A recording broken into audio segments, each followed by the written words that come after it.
Hello, this is a short video to show you how to write about context when you have an extract question on Of Mice and Men. So we're looking at the incident where Carlson is just about to shoot Candy's dog, and I'm going to try and show you what I notice as I read it during the exam and then link that to context. So the first thing I'm going to highlight is the fact that the dog is old. And I'm going to link that to context because this represents the prejudice against the old. And Steinbeck uses Candy to show this prejudice. And the dog, his dog, is old just like he is. He's ceasing to function properly just like he is, because you remember Candy only has one arm or one hand. So the reasons for getting rid of the dog, that he's useless, are the similar reasons to why Candy will eventually be gotten rid of.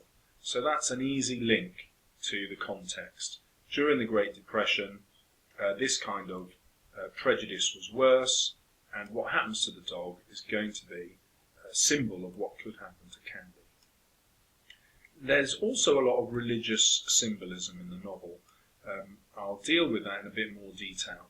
But Carlson uses the word devil here, and so we associate the devil with Carlson. He is an evil character. When we get to the end of the novel, it's Carlson who doesn't understand why George feels so upset about killing Lenny. Carlson doesn't understand goodness. That's another way of seeing that he's an evil character. And of course it's Carlson's gun that's used to kill Lenny. And this whole scene foreshadows the shooting of the dog, of Lenny. George is going to kill Lenny in exactly the same way, with exactly the same weapon as Carlson kills the dog. Now, the religious symbolism in the novel is Christian, and if you think of the story of the resurrection, Jesus was killed on a Friday and resurrected on a Sunday, and Steinbeck deliberately inverses that. He turns it on its head. So they arrive on a Friday, and Lenny is killed on a Sunday. And the idea in the Christian story is that Jesus dies to save us all, but in this story, Lenny is saved, in inverted commas, by George when George kills him. So it's a parody of the resurrection. And you can argue either that Steinbeck is doing this to try and point out that we should turn back to Christianity, or he's doing it to point out that Christianity has no purpose in the world. We're all actually evil, just like Carlson. So you choose. Next, I'm going to focus on the Luger. This is a highly unusual gun for somebody to have in America.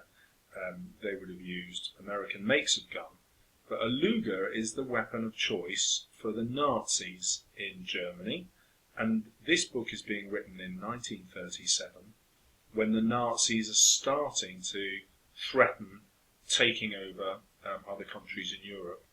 And so there's a political point being made here.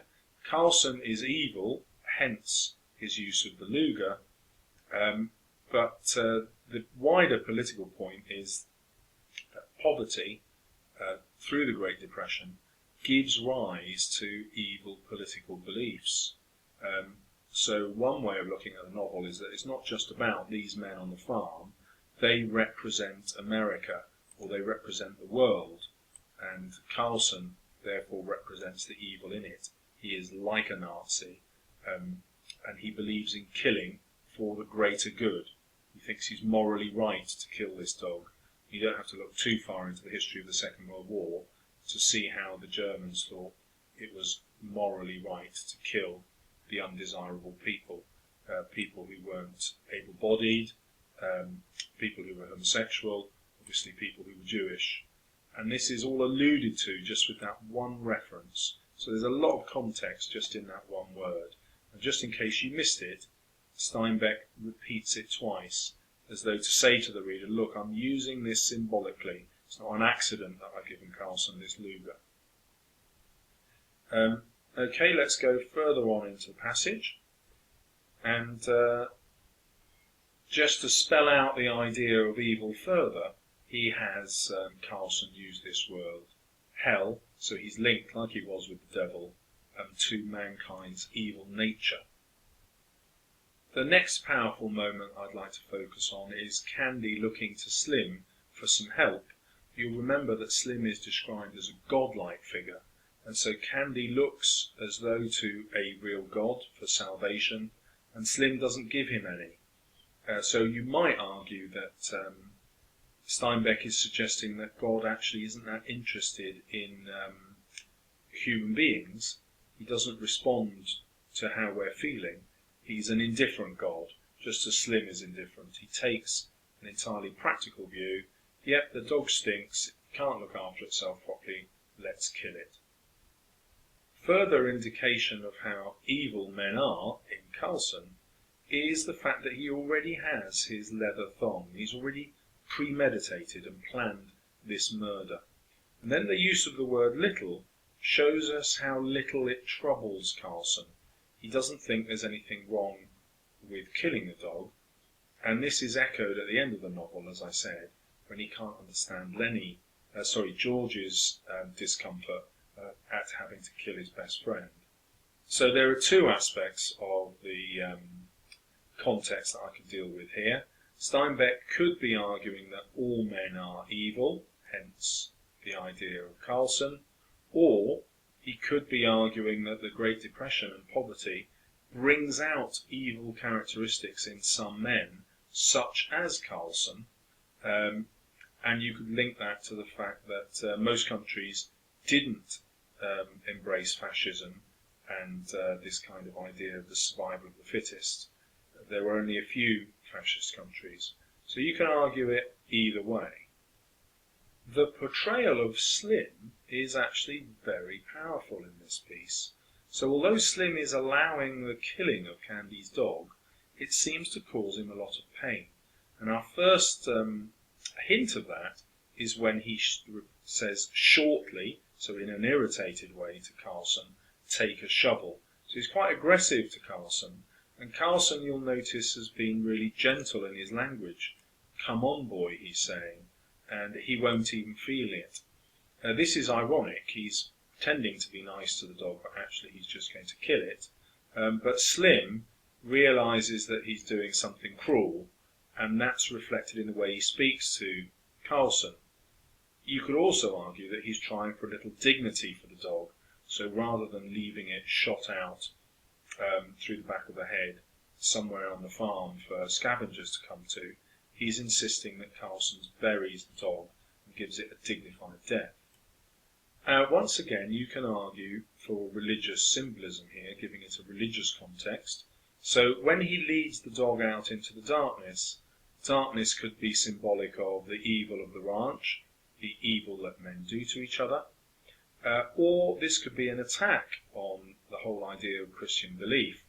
And Steinbeck could be arguing that death is just emptiness and darkness. There is no heaven. That's something you'll remember that Crook states. Heaven is just a dream, like the Dream Ranch. It doesn't actually exist.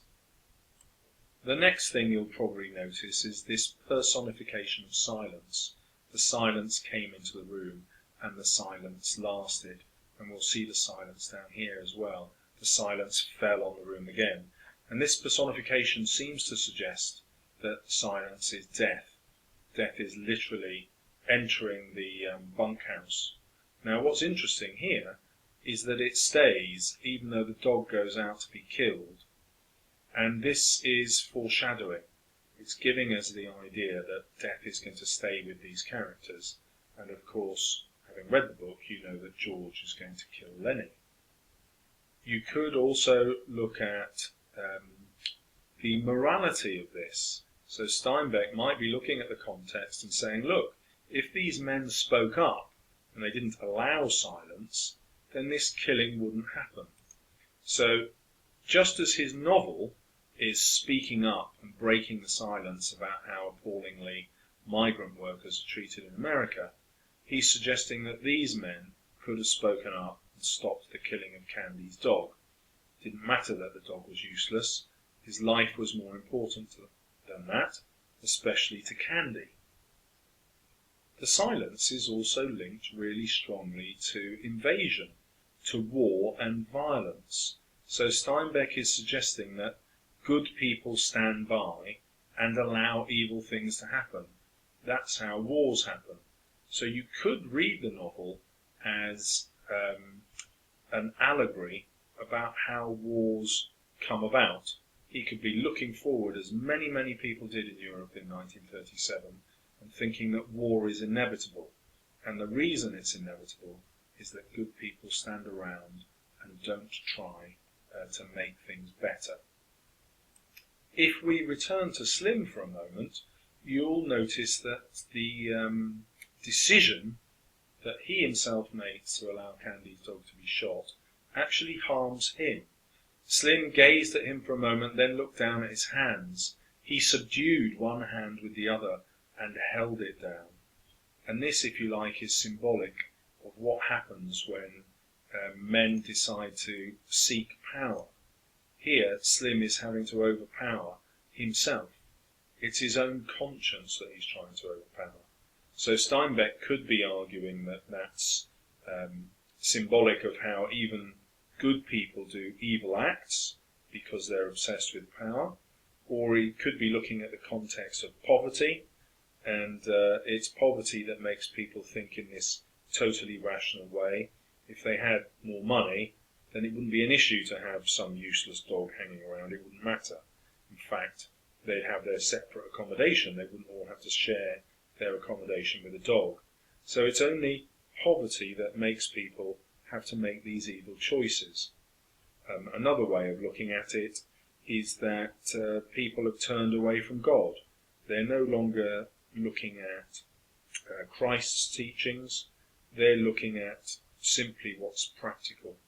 And here, killing an animal that's useless seems an entirely reasonable thing to do. You'll remember that Slim was quite happy to drown most of the puppies because his bitch, as he put it, couldn't feed them all. Although, of course, in a wealthier society, he'd be able to give the dogs milk himself, or feed the mother much better so she could produce a lot of milk. So another way of looking at the novel is that the tragic events tend to happen because of the extreme poverty of the time. Examiners always like you to deal with the whole of the passage to prove that you've mastered all the content, so you should always pick something from the ending.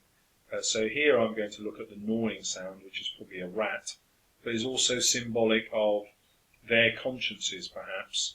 They know that they're doing something that they shouldn't, which is why they keep trying to distract each other with a game of cards, for example.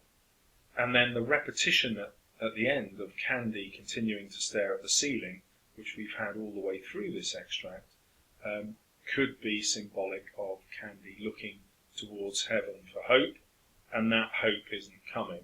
So the context here might be that God seems to have turned his back on humankind, and that's why there's this massive poverty and misery sweeping across America. Or you can flip that the other way around and say, no, this poverty has come about because people have behaved towards each other in greedy and evil ways. They've turned their back on God, and that's why society has become quite so violent and poor. So that's the end of the extract. Hopefully you've seen how I'm trying to focus on any powerful moments in the novel, in this extract I should say. I've tried to link them to Steinbeck's purpose, what he might be saying about our Christian or evil natures, how he might be referring to wider politics with the introduction of fascism and the Luger, and how he might be talking about things like the welfare state, how we should look after each other, and that how Candy represents where this welfare is going wrong. We're not looking after each other at all. And that could be because of the effects of the Great Depression. And these ideas, of course, will fit any essay that you have to write. I've made them fit this extract, and your job is to make them fit any extract that you come across. So I hope you found it useful, and let me know in the comments below.